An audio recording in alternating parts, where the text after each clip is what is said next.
Asalaamu calaykum waraxmatullaahi wabarakaatuhu. Kusoo dhawaada aqoon doon channel.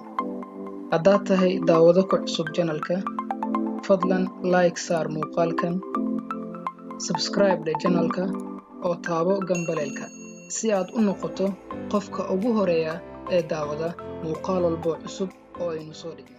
Mahadsan.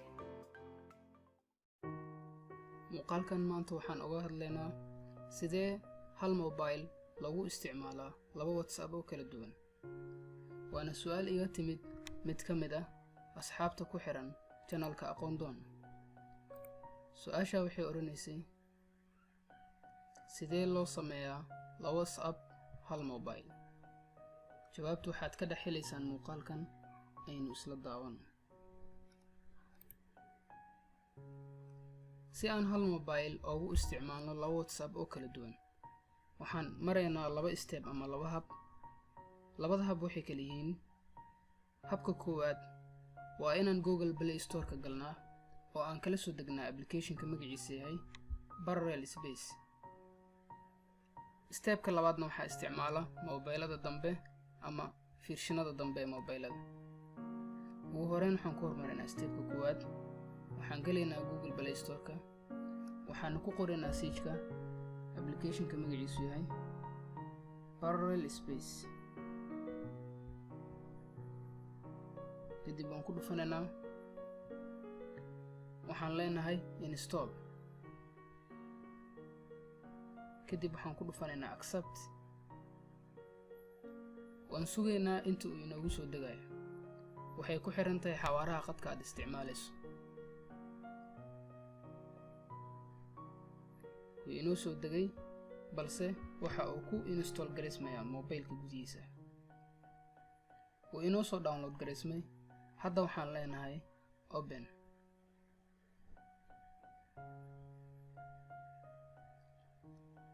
waxaan ku dhex jirnaa application-ka gudihiisa. aynu sugno inta uu ka dhameynayo shaqada.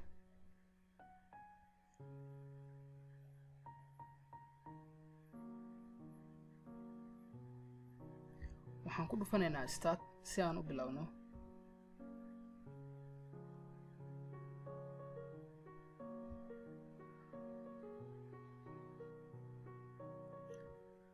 waxaa inoo soo kici doona application-ada ku jira mobilkeena. waxaana inoo select garaysan 5 ka mid ah application-adaas.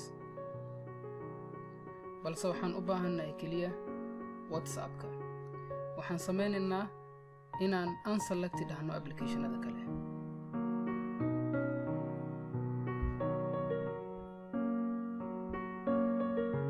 hadda waxaa inoo select garaysan WhatsApp-ka. waanu wadan karnaa hawsheena anagoon dhahayna add to Parallel Space. waxaan ku dhufanayaa accept.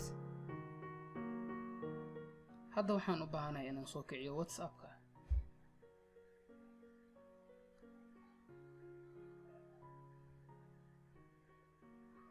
sida normaalka ahba wuu inoo soo kiciyo WhatsApp-ka.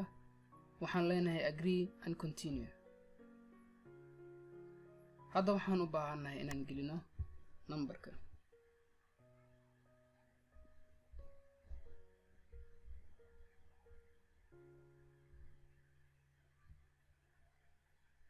kadib waxaan ku dhufanayaa next.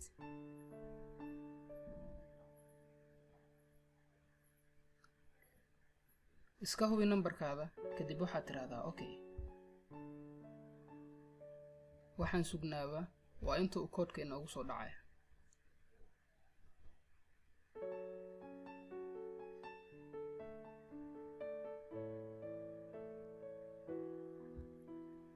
wuu inoo soo dhacay koodkeena. haddana waan gelinaynaa.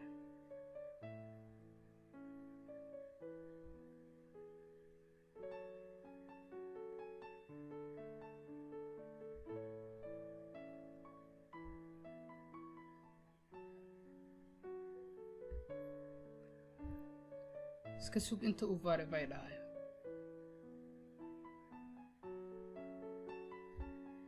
waxaan dhahaynaa skip. wuu inoo soo kacay WhatsApp-keena. waxaadna ku qorataa magaca aragto. kadib waxaan leenahay next.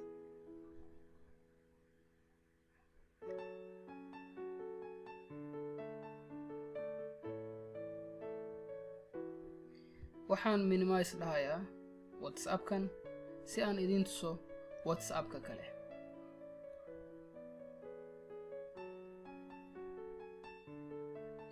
WhatsApp-kanna waa WhatsApp-ka originalka ah ee igu jira. waxaa muuqata inaan isticmaalayo laba WhatsApp balse mobiladu laba maaha ay waa hal. saa arkaysaan halkan waxaa ka muuqda laba WhatsApp parallel ah iyo WhatsApp original ah. stepkaas waa stepka koowaad. stepka labaadna waxaan sameynaynaa kaliya inaan tagno WhatsAppka originalka ah, kadib waxaad leedahay hold ama qaba dhabsi.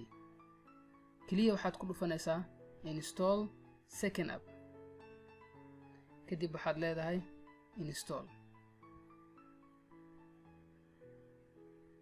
waxaan soo kicinaynaa WhatsAppka labaad. waxaan u baahanahay kaliya inaan dhahno agree and continue, kadib waxaan gelinaynaa numberkaan u baahanahay.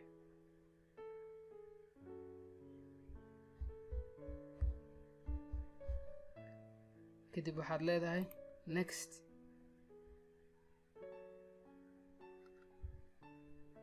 waxaan sugnaaba waa intuu inoogu xirmayo. iska hubi numberka kadib waxaad dhahdaa okay. muuqaalkeena intaa buu inoogu egyahay. waan filayaa inaad ka hesheen. intaan ku kulmi doonno muuqaalka xiga waxaan idinkaga tegayaa sidaa nabadgelyo. wassalaamu calaykum waraxmatullaahi wabarakaatuh.